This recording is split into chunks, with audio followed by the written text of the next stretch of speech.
Congolais motema mabe balobi ndoki ya Congolais ezaka ye moko Congolais. Lelo tomoni Exil ake na Nollywood, tomoni Exil kuna na Nollywood azosala ba film na ba Nigeria. Oui, azosala ngo po ezata na ye. Elingo loba te ke lelo soki Exil a eu opportunité ya kokende kuna elakisi ke lobi kuna sila aux opportunité wana te, lobi kuna dina na aux opportunité wana te, lobi kuna Belle-Vie a kozwa opportunité wana te. Alors nani yebisi bino ke kokende ya Exil kuna nde esali ke e créer polémique entre Belle-Vie na dina na tona sila. Oui, tout le monde te dit que X pechanga asolaka bien na dina na asolaka bien na Belle-Vie mena sila nde courant et les kakate. Et puis to yebi que Belle-Vie asolaka bien na dina na asolaka bien na pechanga mena sila nde courant et les kakate. Mais elobi te que ce qui X pechanga ake Nollywood ko sala filme nde elakisi ke aleki bango nyons. En tout cas ba Congolais franchement alors mbote na balandi nyonso o balanda X Botelo la TV kande toloba lelo to eli bino vidéo o ya somo ba audio somo ba voix ya somo polémique et créame entre Dinana la douce na X Pechanga na Belle-Vie Kandi. Polémique et créame pourquoi? Parce que tomoni X Pechanga akei kunya na mikili ya poto na mikili ya Nigeria, kuta mikili ya Nigeria na Nollywood ko sala film nde e ko créer désordre entre Exil na baninga. Polémique makasi na réseaux sociaux o kutu Exil Pechanga leki bango o kutu pourquoi ba fani bozala boy lelo bo comme si Exil Pechanga leki bango pour que sala film na Nollywood yango leki bango mais mutamtaza na ndenge na ye mutamtazo zuka mbongo na ndenge na ye to mona apesi la paza mukiete azape ya minene na ndenge na ye dina na la douce ndeng moko so to ye na para Belle-Vie Kandi la patrona ndeng moko to ye na para mama doucière dina na la douce ndeng moko na sila beka mpomba se ndeng moko bandeko na ngai. Pourquoi l'autre a créé polémique pour X Pechanga ake Nigeria ko sala film? Eza fin du monde te? Eza fin du monde te bandeko botika bandeko na biso ba star mboka na biso ki. Tika ba star kimia botika ba star bazala l'aise. To medalisu maite. X Pechanga ake Nigeria komi ka boye eke zonga boye X la leki bango. Franchement Congolais boa mitema mabe. Ka binyo mo boya abu finga X la ngo ya kota mai kuta baby sa carrière. E ya jouera lisu bien te ye kutu boye patati patata. E ka binyo mo ko lelo boye lisu ko betela X maboko po ake ko jouer na Nigeria. Ah mais non ba Congolais boza mitema mabe. Izata na ye opportunité monani ake ko jouer oui ake ko jouer bi bomoni ba acteur ya Nigeria nde bazaba na bazaba nzambe te nde bango bake kunde yake kuna un jour peut to mona pe moko na ba ya jouer na biso. Oui c'est normal toza ba africain bien sûr bazali kolo Tebi bison so ke bazali kolo bien sûr bazali kolo mais li ko l'accepter que pour X Pechanga ke ko jouer kuna nde baninga o batikali belo côté X Pechanga leki bango te baninga te bande ko bo saboite bo ebi dina na la douce na sala ba théâtre kitoko bana kini me ba vivre Belle-Vie wana za patronne to e pas si la koto za patronne baza déjà ba patronne X la sala chaîne te.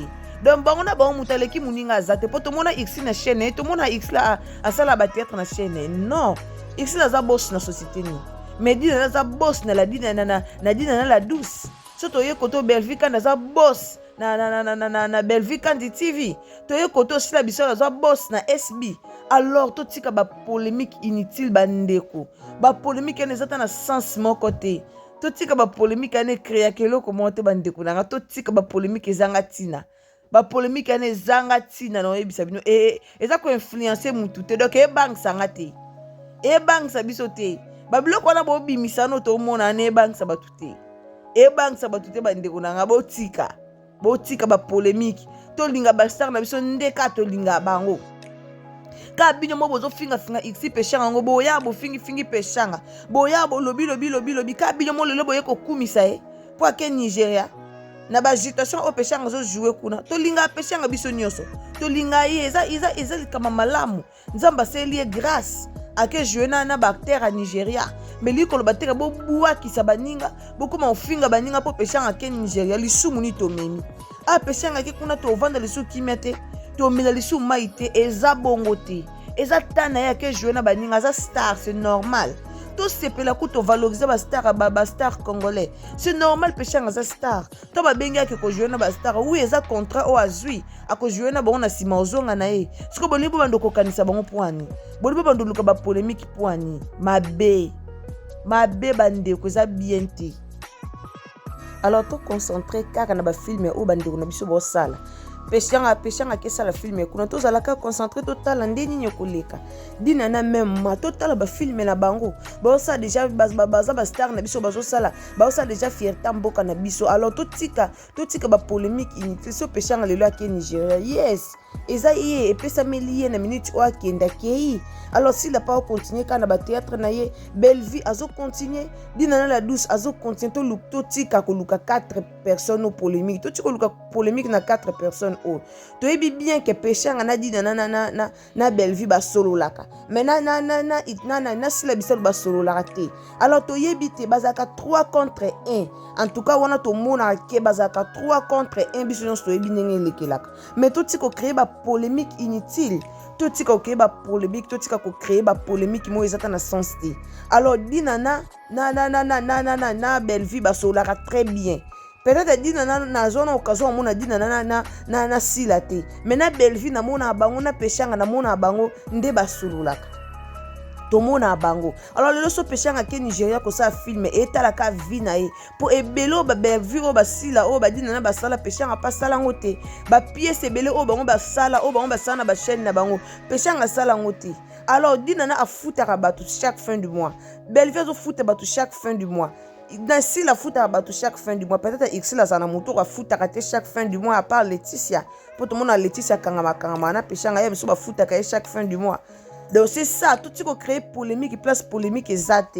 À qui qu'on ça filme na Nigeria, OK, pas de occasion, ce cas opportunité OK tourner kuna. Et ça problème était.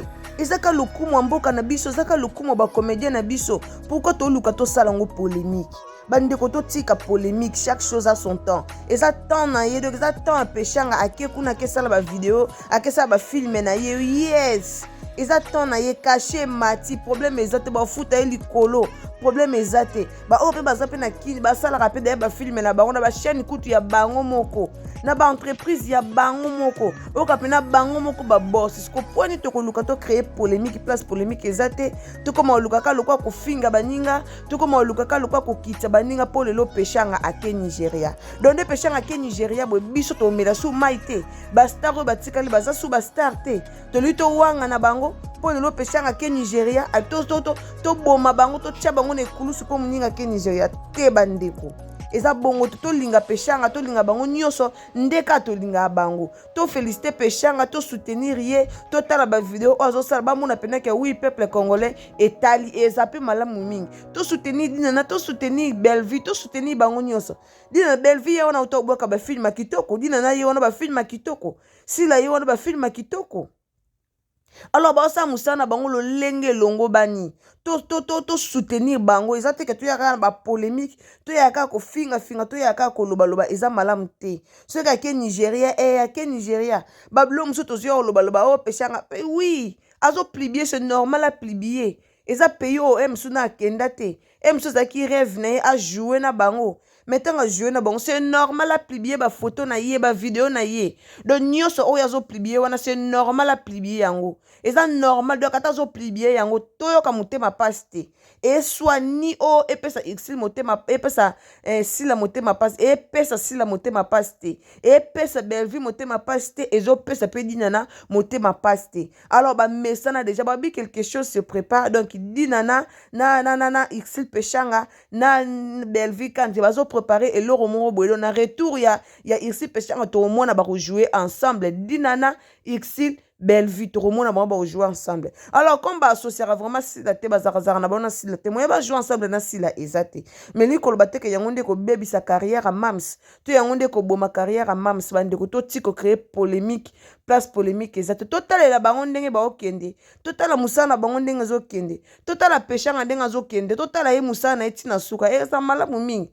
Biso zana toza ba fan tozaka wana po totala to betela bango maboko to encourager bango mais to zawana te pour que to yaka ko finga bango toza wana te pour que toyaka kotolaka misusu ka bino baoyo bofingaki peshanga mpo bandeki koyokana te mpo bandeki komonana te toyebi bino kaka bino moko mpe boyesu kofinga baninga mpo peshanga ke nigeria eza lola te peshanga ke esala filme te na egypte kuna esika soki basalaka filme ya jésus ake kosala kuna te asali filme na nigeria wi asali filme na bastar baa bastar minene wi mpo peshanga mpe aza star minene donc c'est normal asala mpe filme na bastar alors toya kofinga basila te nini filme oyo pesala ekitisi baninga te ekangi mpe bachaine ya baninga te alors visa oyo azwaki ya nigeria eza mpe visa suka te mpona baninga donc pays wana eza kaka baambasade bakangi te eza kaka lelo te lobi te baozwa mpe baninga bakesala filme tomona belvi asala filme na ma famille tomona na bagou belvi asala filme na bagou tomona belvi asalaka filme na bagou tomona kaka ye moko pe Ixil asala pe filme na bango alors mabe eza soki lelo akesala filme na Nigeria alors mbote na bato nyonso oyo balanda Ixil Botelo la TV en tout cas merci beaucoup na présence ya mutu nyonso so eza mbano ya liboso abonne-toi donc s'abonner au commenter au liker et ozala malamu bienvenue chez Ixil Botelo la TV bobosana te ba commentaire bobosana te ba j'aime soki vraiment oza abakouk soki oza pena famille libota soki oza pena la douce love soki oza pesha love en tout cas kobosana te ba j'aime ba commentaire et ozala malamu mingi. Surtout n'hésitez pas de vous abonner hein. Alors vous s'abonner et kozala bien mingi. Bisous. Bye.